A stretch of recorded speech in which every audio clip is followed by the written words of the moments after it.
Salam Guru Penggerak. Assalamualaikum.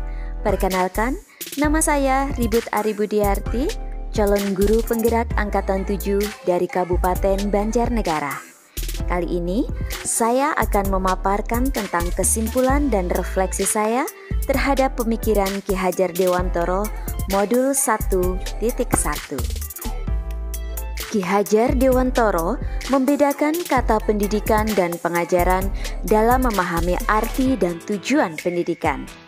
Pengajaran adalah bagian daripada pendidikan.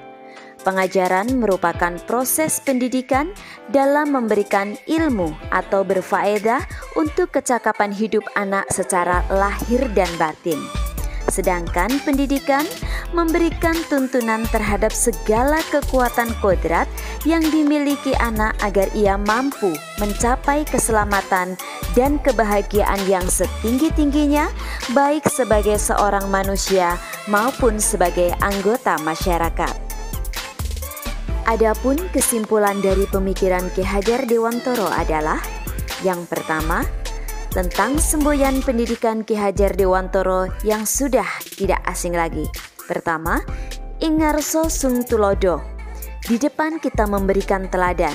Jadi, seorang guru harus memberikan contoh atau teladan yang baik. Yang kedua, Ingmatyo Mangun Karso. Di tengah membangun kemauan atau keinginan. Seorang guru harus memberikan motivasi dan juga bimbingan terhadap peserta didik, sehingga peserta didik merasa aman dengan keberadaan guru. Dan yang ketiga, yaitu Tutwuri Handayani. Di belakang, seorang guru harus memberikan dorongan dalam mengembangkan minat dan bakat dari peserta didik sesuai dengan apa yang peserta didik miliki, sehingga peserta didik mempunyai rasa percaya diri yang cukup tinggi. Kesimpulan yang kedua yaitu dasar pendidikan yang menuntun. Ki Hajar Dewantoro menjelaskan bahwa tujuan pendidikan yaitu menuntun segala kodrat yang ada pada anak-anak agar mereka dapat mencapai keselamatan dan kebahagiaan yang setinggi-tingginya, baik sebagai manusia maupun sebagai anggota masyarakat. Oleh sebab itu, pendidik itu hanya dapat menuntun tumbuh atau hidupnya kekuatan kodrat yang ada pada anak-anak agar dapat memperbaiki lakunya hidup dan tumbuhnya kekuatan kodrat anak. Dalam proses menuntun, anak diberi kebebasan, namun pendidik sebagai pamong dalam memberi tuntunan dan arahan agar anak tidak kehilangan arah dan membahayakan dirinya.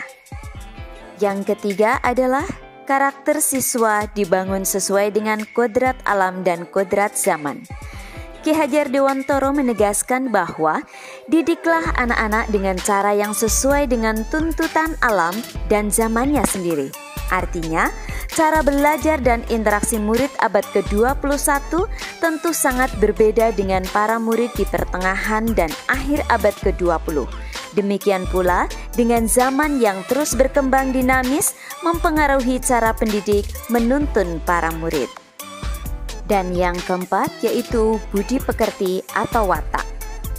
Watak atau karakter yang merupakan perpaduan antara pikiran, perasaan, kehendak atau kemauan sehingga menimbulkan tenaga atau semangat. Intinya, budi pekerti bisa memanusiakan manusia menuju perbuatan yang baik. Yang saya percaya tentang murid dan pembelajaran di kelas sebelum saya mempelajari modul 1.1 adalah: pertama, saya sebagai teacher center atau pembelajaran berpusat pada guru.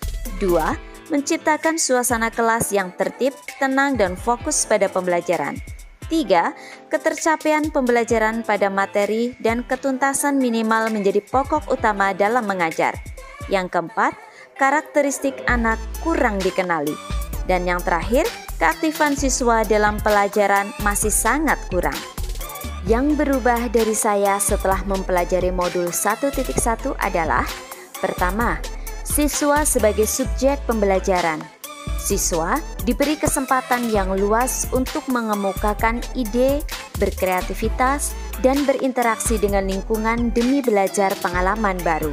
Yang kedua, mengenali karakteristik masing-masing siswa, supaya guru lebih mudah dalam menuntun dan mengarahkan, bukan menuntut apa yang menjadi kehendak guru, sehingga siswa tidak akan salah arah dan membahayakan dirinya.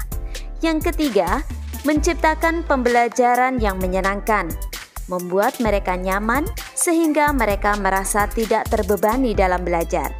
Dan yang terakhir, mengemas pembelajaran yang menarik supaya dapat memotivasi siswa untuk aktif dalam belajar. Yang dapat segera saya terapkan agar kelas saya mencerminkan pemikiran Ki Hajar Dewantoro yaitu: pertama, saya akan mengidentifikasi kebutuhan siswa agar saya tahu apa yang menjadi keinginan mereka, kebutuhan mereka, dan dunia mereka, sehingga saya lebih mudah menetapkan metode pembelajaran. Yang kedua, berusaha menjadi guru penuntun, bukan menuntut, namun menjadi guru pamong supaya dapat memberikan arahan dan tuntunan terhadap siswa supaya tidak kehilangan arah. Ketiga, merancang pembelajaran yang menyenangkan agar siswa menjadi nyaman dalam pembelajaran. Dan yang terakhir, menerapkan student center atau berpusat pada siswa sehingga pembelajaran sesuai dengan kebutuhan dan keinginan siswa. Guru hebat, guru bergerak, pendidikan semakin kuat. Semoga kita menjadi pendidik yang selalu menjadi panutan siswa, menginspirasi siswa, dan dirindukan kedatangannya oleh siswa. Salam guru penggerak, salam bahagia.